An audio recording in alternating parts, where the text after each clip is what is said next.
Bonjour, aujourd'hui je vais vous parler du régime de Vichy et vous expliquer en quoi il s'agissait d'un régime autoritaire, collaborateur et antisémite. La France est vaincue en juin 1940, c'est la débâcle. Le gouvernement quitte Paris pour Bordeaux puis pour Vichy pour fuir face à l'armée allemande qui avance et occupe le nord et l'ouest de la France. Le 16 juin 1940, le maréchal Pétain, vainqueur de Verdun, est nommé président du Conseil, car l'ancien héros de la Première Guerre mondiale est considéré comme un sauveur.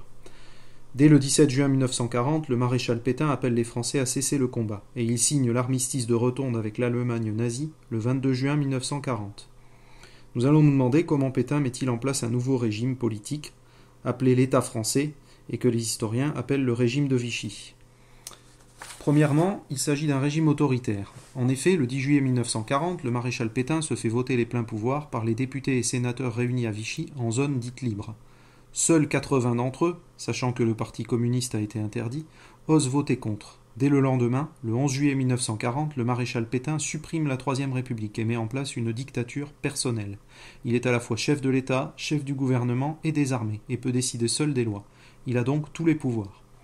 Pétain prétend mener une révolution nationale avec la devise du régime de Vichy qui est « Travail, famille, patrie », qui remplace la devise républicaine « Liberté, égalité, fraternité ». Pétain choisit comme symbole la francisque, hache à double tranchant rappelant les Francs, peuple du roi Clovis, à l'origine de la France. La francisque remplace Marianne sur les pièces de monnaie. Le régime de Vichy est donc une dictature d'extrême droite, un régime autoritaire. Non pas totalitaire, car il n'y a pas de parti unique, mais plusieurs partis d'extrême droite. C'était également un régime collaborateur. En effet, l'État français, après avoir conclu l'armistice avec l'Allemagne, organise la rencontre entre le maréchal Pétain et le Führer Hitler à Montoire le 24 octobre 1940. Pétain et Hitler décident de collaborer, c'est-à-dire de s'entraider. Le maréchal Pétain met en place une collaboration idéologique. Il mène une politique anticommuniste et antisémite, reprend le salut hitlérien ou salut fasciste.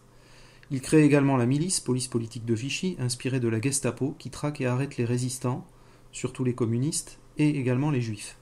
Une collaboration économique est également imposée avec le STO, service du travail obligatoire, mis en place en 1943 par Pierre Laval, numéro 2 du gouvernement de Vichy.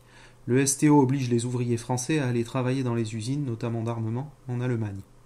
Enfin, la collaboration est également militaire, avec la LVF, Légion des volontaires français contre le bolchevisme, qui a pour but d'envoyer des volontaires français combattre aux côtés de l'armée allemande en URSS.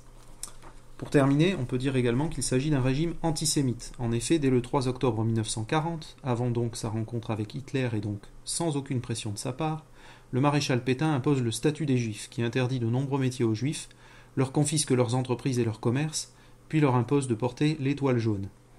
Pétain ordonne également aux policiers et gendarmes français de zones occupées de collaborer avec les Allemands en leur livrant des Juifs.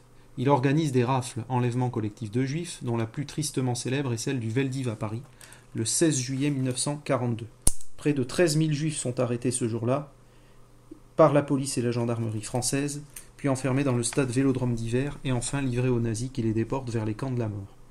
Au total, le régime de Vichy est donc directement responsable de la mort de 80 000 Juifs, français et étrangers réfugiés en France, qu'il a livrés aux Allemands.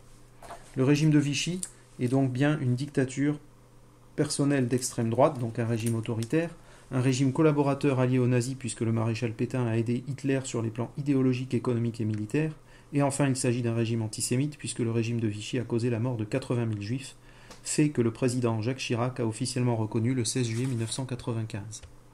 On peut rappeler également qu'après la guerre, Pétain et son adjoint Laval ont été condamnés par un tribunal, donc Pétain a terminé sa vie en résidence surveillée sur l'île Dieu, tandis que Laval a été condamné à mort.